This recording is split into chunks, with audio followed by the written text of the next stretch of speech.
الله تعالى وبركاته markale waxaad ku soo dhawaataan channelkeena Asad Deerow Channel maxaa ka hortaagan inaad samayso horumar dabcan dad badan waxay horumar u sameyn waayeen waxaa jira waxyaabo dib u celinaya kana hortaagan inay gaaraan horumar waxaan maanta idin soo diyaarinay 10 hab oo u baahan inaad naftaada ka joojiso ee ka bogasho wacan jooji inaad dayacdo salaada iyo guud ahaan cibaadada alle maalin kasta 5 waqti waxaan maqalnaa u kaalaya guusha haddii aadan ka jawaabin isla markii 5 salaadood waqtigaaga aadan tukan ma jiro waqti kale aad maareyn karto mar kastana qofku wuxuu ahaanayaa mid mashquul ah haddana aan waxba u qabsamaynin labo jooji inaad naftaada been u sheegto qiyaalina aad ku maaweyliso horumartaa kaliya markaan fursadaha ka faa'iideysano fursadda ugu horeysa uguna daran aan qaadan karno waa inaan nafteena daacad u noqonnaa 3 jooji inaad waqti ku lumiso asxaabta xun noloshu way gaaban tahay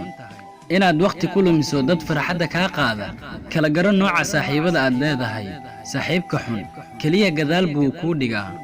4 jooji inaad ka cararto dhibaatada wajah dhibaatada ilaa aad ka xaliso ma ahan wax sahlan mana jiro qof adduunkan dhib la'aan ah xaqiiqdii waxaana soo maraya murugo kadeed kufid iyo dhaawac noloshu ayaa sidaa ah waxaa la rabaa in la wajaho la aqbalo laga feejignaado lana xaliyo tani waa waxa ka dhigay qofka aad rabto inaad noqoto 5 jooji inaad ceebaha dadka kala raadiso kadibna aad samayso cambaarayn caay iyo ciilad sheegidda joogto ah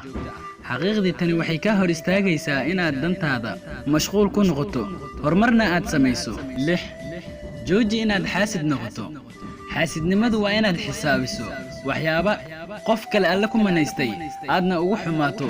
intii aad adiga taada xisaabin lahayd 7 jooji caajis wahansi iyo inaad iska fadhido nafta oo aad siiso firaaqo badan ayaa isaga fadhido ku fikirto ama hawl ku taalay aad ka wahsato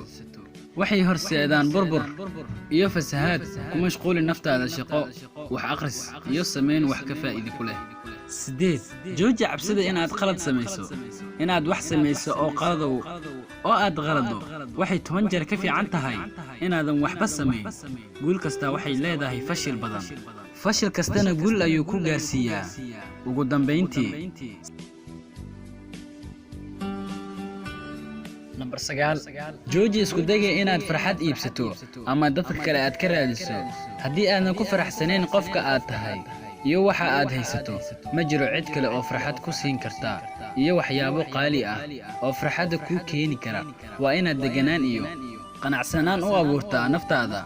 marka ayaa cid kale ku siin kartaa 10 jooji inaad ku noolaato xusuusta wixii aad soo martay wixii hore u dhacay waa taariikh weligooda ma soo noqonayaan welwelka iyo xusuustooda waxay kaa qaadayaan farxadda maanta